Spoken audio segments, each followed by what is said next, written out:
I've been on the road, I've been doing shows. Now we eating steak, remember sleeping on the floor. We stillin' at the gas station when the time was cold. In the kitchen, hot still tryna flip it out the stove.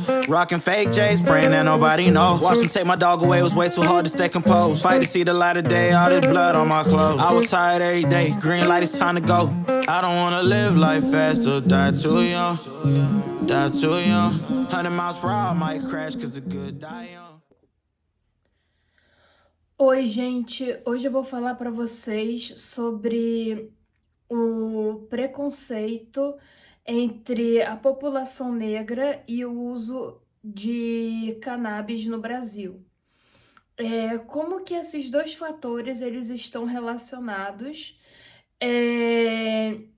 e associados a partir do hiperencarceramento, ou seja, do encarceramento em massa de uma população vulnerável, de pessoas negras, pobres, periféricas, a partir da incriminação por tráfico de drogas, né?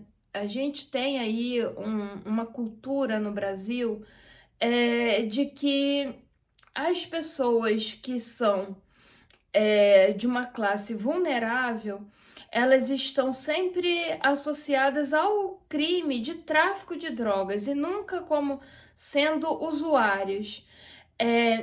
Por mais que a gente tente fazer ali uma defesa em prol da tipificação como usuário, e que na hora de se fazer essa classificação, a partir de indícios do fato ocorrido, ou seja, quando você não encontra uma balança para pesagem de droga, envelopes, dinheiro junto com a pessoa só está aportando uma quantidade suficiente para consumo próprio. Mesmo que esses fatores se tornem relevantes na hora de uma tipificação, o endereço em que a pessoa, o local onde a pessoa é encontrada, e outros fatores são determinantes para uma incriminação muito mais grave a partir da cor de pele que ela tem, para a classe social que ela faz parte, e isso só gera um hiperencarceramento, um encarceramento em massa, e a gente vê que o sistema carcerário ele é dotado de um seletivismo, um viés discriminatório. Então, dessa forma, é necessário se fazer frente, se fazer um combate contra a discriminação racial, a discriminação social que a gente vê sendo perpetrada no sistema criminal brasileiro, né? Então, muitas das vezes as pessoas estão sendo condenadas não por crimes que elas realmente cometeram,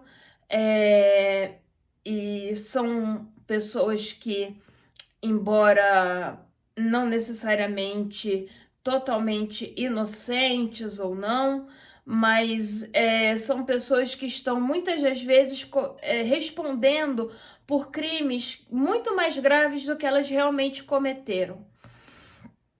E nesse sentido, a gente precisa fazer uma defesa mais robusta, uma defesa mais aguerrida, no sentido de defender os interesses dos nossos clientes, das pessoas que a gente tá vendo que está sendo acusada por crimes muito mais graves, por coisas que de fato não estão sendo mal interpretadas, né? Então, esse é um fator que a gente tem que levar em consideração.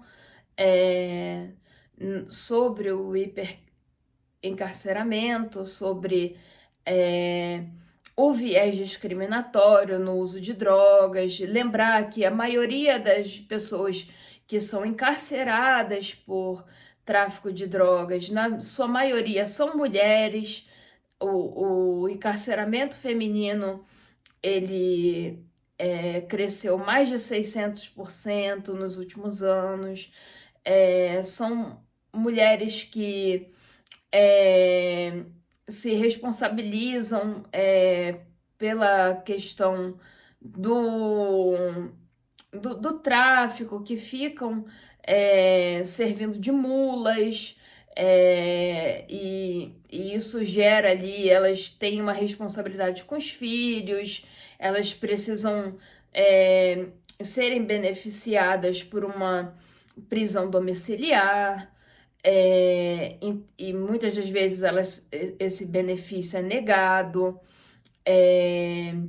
Enfim, são várias questões, né, que eclodiram, principalmente na época da pandemia. Na época da pandemia, a gente teve ali uma crise latente sobre a questão das prisões domiciliares. As prisões domiciliares por falta de por uma crise sanitária, principalmente dentro dos presídios. E eram tanto homens quanto mulheres que estavam já doentes nos presídios e que precisavam de prisão domiciliar. Eram mulheres que não poderiam ficar afastados dos seus filhos menores, mulheres gestantes que estavam encarceradas e que não poderiam estar naquele ambiente insalubre. Tudo isso movimentou demais a justiça criminal durante o momento da pandemia. E agora a gente vive um momento em que novas frentes de combate às injustiças estão sendo realizadas, né? No sentido de que a coisa se normalizou novamente e a invasão de crimes nas redes sociais, vamos supor, a divulgação de crimes nas redes sociais por parte de pessoas que estão cometendo delitos está se proliferando de maneira irresponsável. As pessoas estão perdendo um pouco assim da noção de que cometer um ato ilícito e divulgá-lo vai trazer responsabilidades penais para essa pessoa por meio de uma identificação do ato que ela está cometendo.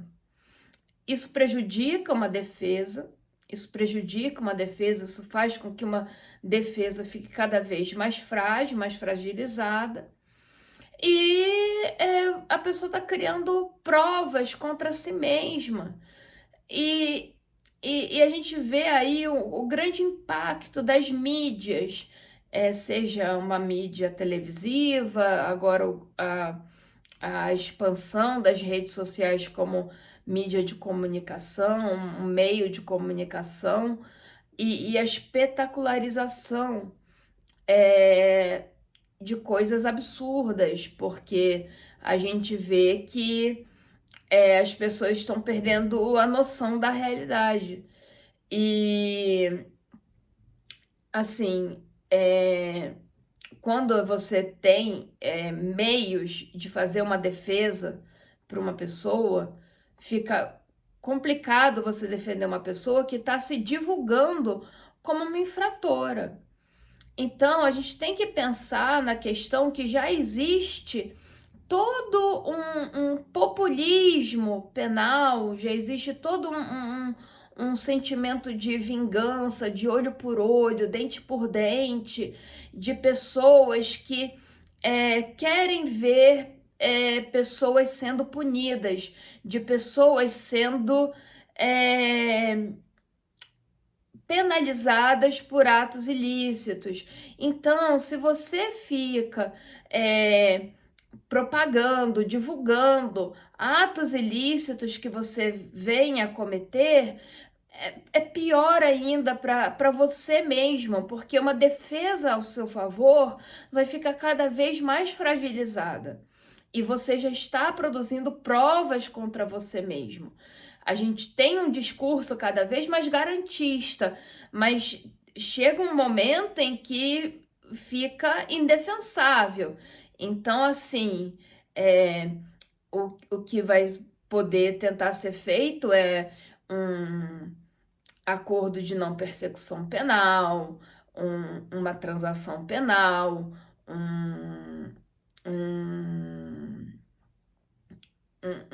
algum instituto despenalizador, algum acordo para que faça uma suspensão do processo, uma suspensão da pena, um sursis, alguma coisa nesse sentido, porque você já está assumindo a culpa pelo ato ilícito praticado.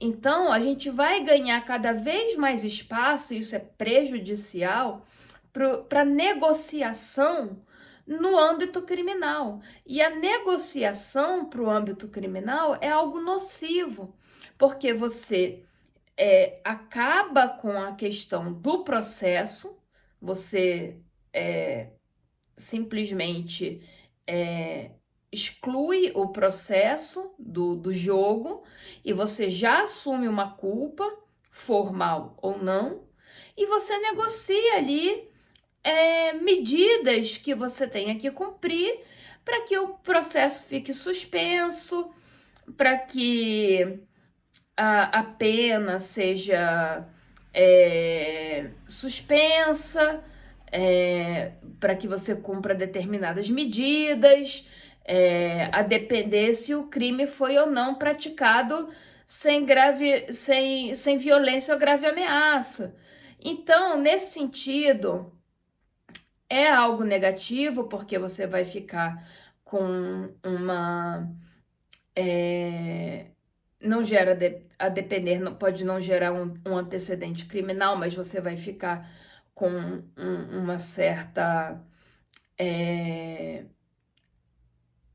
certa passagem na justiça criminal, você vai ter ali um registro na justiça criminal e você vai abrir mão do seu contraditório, da sua ampla defesa. Você vai abrir mão justamente de